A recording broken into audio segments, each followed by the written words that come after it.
Ladies and gentlemen, you are watching yet another episode of Eric Lima Shenanigans of 1977. It's Wednesday, and you know what that means. It's time for the report from AEW Dynamite. And here's the man that has always been Dynamite, more Dynamite than J.J. Evans himself, Mr. Eric M. Lima. Thank you very much, Mr. Announcer, sir. Well, hello there, everyone. Welcome to yet another episode of Eric Lima Shenanigans of 1977. This is episode 1239 of the show. Thank you very much for tuning in.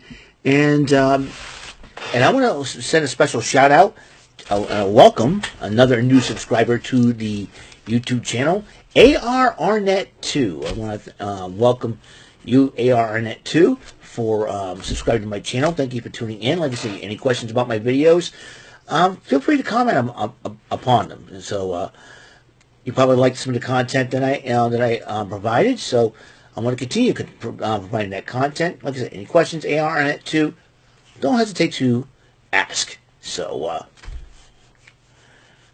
then, thank you for your subscription to my channel. So trying to reach that 300 subscriber goal by the end of this year. I'm hoping to do that. All right then. Let's talk about the final Dynamite before Revolution this Sunday pay-per-view. And also it's the final Dynamite, and not only that, final Dynamite of February 2024, and the final Dynamite for Sting. That's right. As you know, Sting is retiring after this Sunday, as him and Darby Allin will defend the tag team titles in a Texas Tornado match against the Young Bucks, Matthew and Nicholas Jackson, or as I like to personally call them, Beavis and Butthead. You know, I would call them Mutt and Jeff, or Heckle and Jekyll. You know, probably the young kids don't know who Heckle and Jekyll is. Look it up. So, I would say Abbott and Costello, Laurel and Hardy, and all the comical duos, but it'd be an insult to all of them. So, you know, anyways, check it out.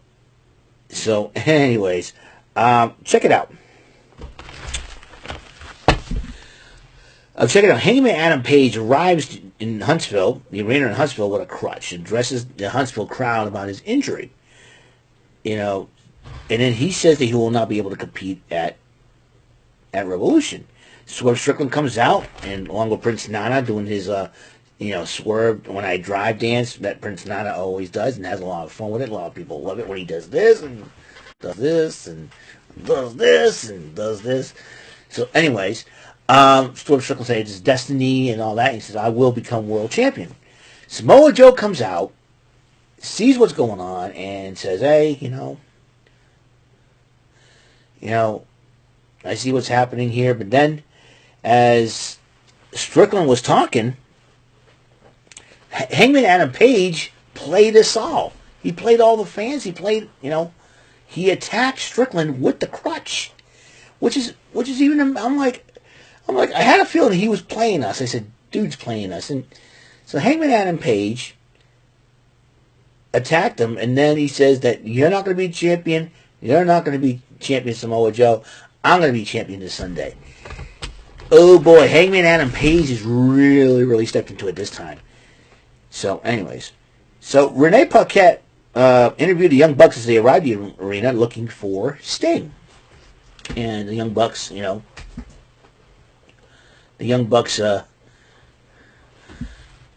just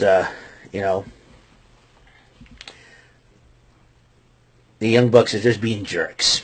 But luckily, Renee Paquette keep professional. Smart move on Renee Paquette's part. Then they had a trios matchup, Blackpool Combat Club versus Eddie Kingston and FTR. This was a heck of a matchup, but Blackpool Combat Club, a little bit chicanery, ended up outsmarting Eddie Kingston and FTR, winning the match. So, Blackpool Combat Club consists of Claudio Castagnoli, Bryan Danielson, and Jon Moxley. I think Will Ospreay's, injured, I think. I don't know. So Renee Paquette interviewed Chris Jericho talking about his matchup against Atlantis Jr., and he explained that as Lionheart, he had a mentor in Atlantis Sr., his father. So This is going to be a heck of a matchup for sure, a match of respect. But the situation going on with AEW CMLL, I think there was a visa situation, and that can hurt a lot of potential foreign stars coming over to the States and, wrestling for either WWE or AEW. But we shall see what happens in that situation. Because I know there's a couple of matches on Rampage that will involve CMLL wrestling stars. Leave it to politicians to screw things up for us. That's why I don't like politics, because somehow politicians end up screwing up everything that is fun for everybody. That's supposed to be fun, and they end up botching it. They end up screwing things up. That's why politicians are pains in the buttocks. It was like, I think some of our politicians are so stupid they make Beavis and Butthead look like MIT grads. But I digress. Anyway, speaking of foreign stars coming over to AEW, Will Ospreay was interviewed by Tony Schiavone as he's officially become All Elite because his commitments to New Japan are done. But then Don Callis' family interrupts Ospreay as they discuss about the matchup Ospreay will have with Konosuke Takeshita. And the two were encouraged to shake hands, and they start little tensions, and they leave the ring and they shake hands. Yep, the hot dog head in his family. Yep, hot dog head. That's what I'm calling Don Callis, hot dog head, because he is a hot dog head. Yeah. Anyways, Renee Paquette interviewed Kingston after the matchup, but then the Young Bucks interrupted him trying to find Sting. He said, "Hey, where's that? The dude just I'll tell you how stupid. Now, here's another a couple of stupid idiots. The Young Bucks, okay? Eddie Kingston just finished off a matchup, and the Young Bucks says, "Where's your suit? Where's your..." I would have said, I just got done with matchup. I'm going to get changed. Don't worry about it, all right? I tell you what, the Young Bucks are so stupid. Like I said, again, they make Beavis and Butthead look like MIT grads. You talk about politicians being stupid about the Young Bucks, EVPs. Corporate executives can be the really stupidest people on the planet. Let me tell you something. You kind of like, dude, it's like, logically, their brains, like I said, some of them are so stupid in this country. They make Beavis and Butthead look like MIT execs, MIT grads. I mean, seriously. And some of the logic is like, let's see. Young Buck says, "Where's his suit?" and all that. Dudes, Eddie Kingston just got done a match. Okay? You don't want to anger Eddie Kingston. Oh, you're gonna get fined and all that. I'll pay you. I'll pay you a fine. You see my foot? It's gonna go fit up your butt just fine. That's what I would say to the Young Bucks. I was like, listen, Beavis and Butthead, you see this foot? It's gonna fit up your butts just fine. There's your fine right there. Turkeys. Oh my goodness, Young Bucks, Beavis and Butthead, Heckle and Jekyll, Laurel and Hardy, Evan and Costello, Frickin' Frack, I don't care. They're two stupid idiots. That's your two names, two stupid idiots. They should have a cartoon about them. Two stupid idiots. Where's Chris Jericho? They made the list. Anyways, Eddie Kingston, I feel for Eddie Kingston.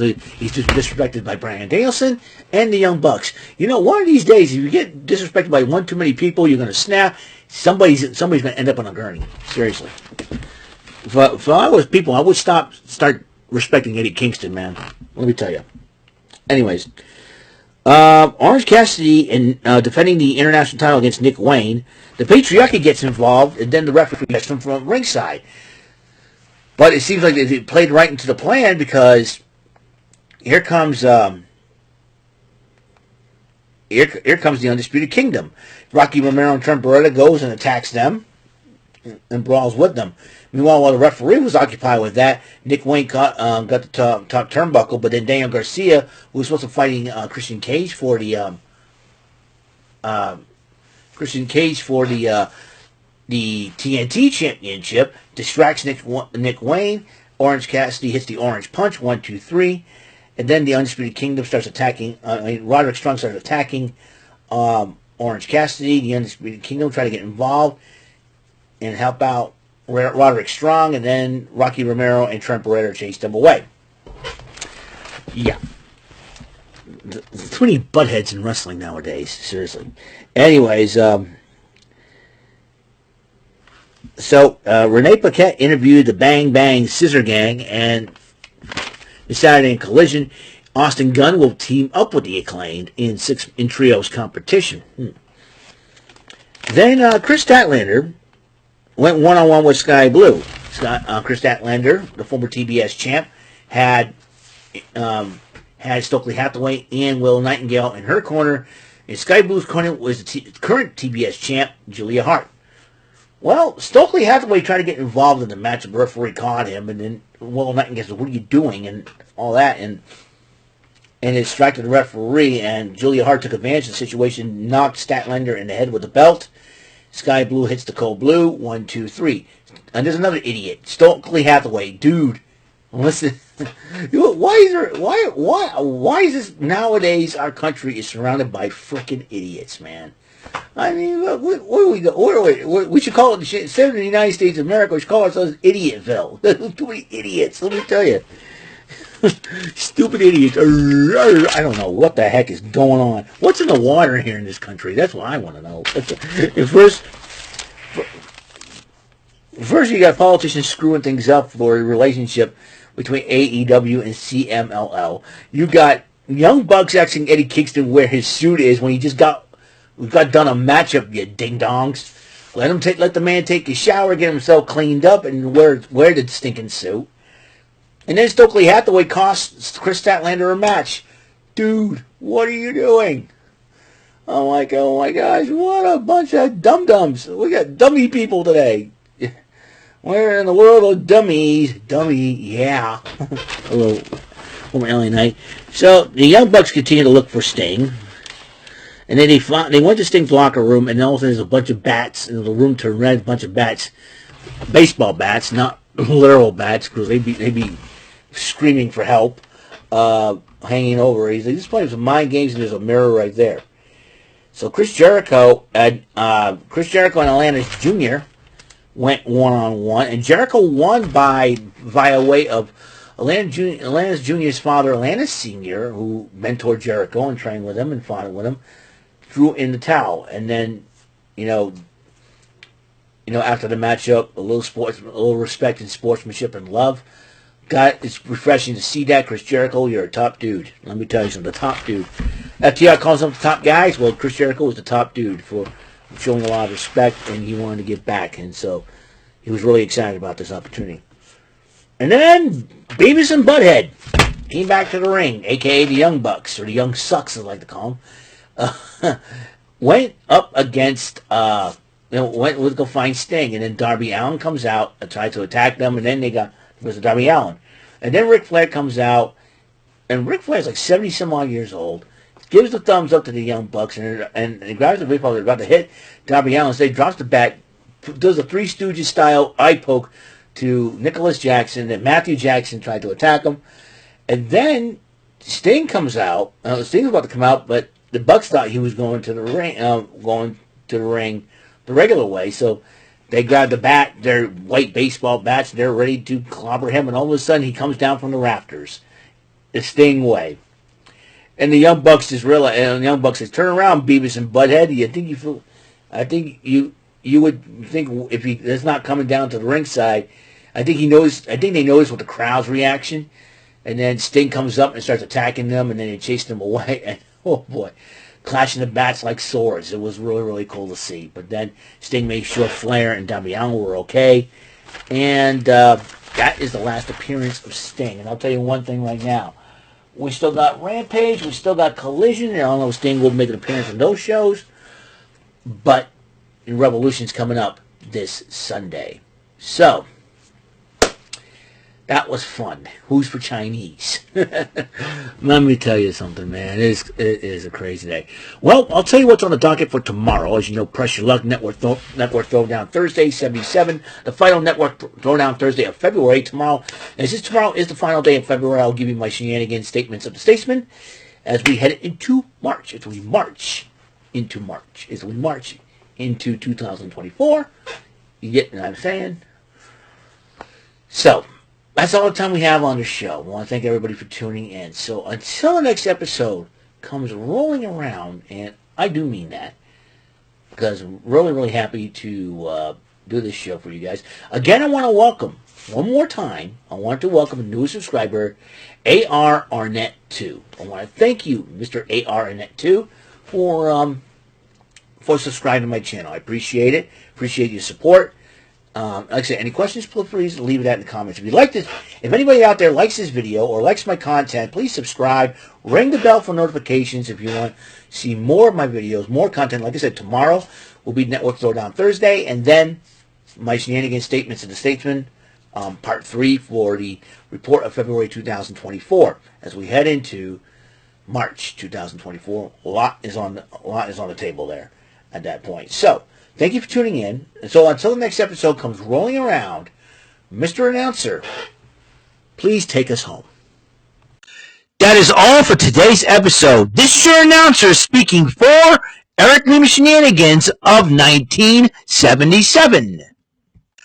A Big Beefy E, door for Bob Saget Productions, and in association with a Raven Bofa Telepictures and Distribution. Thank you for watching today's episode. Tune in next time for another episode of Eric Lima Shenanigans of 1977.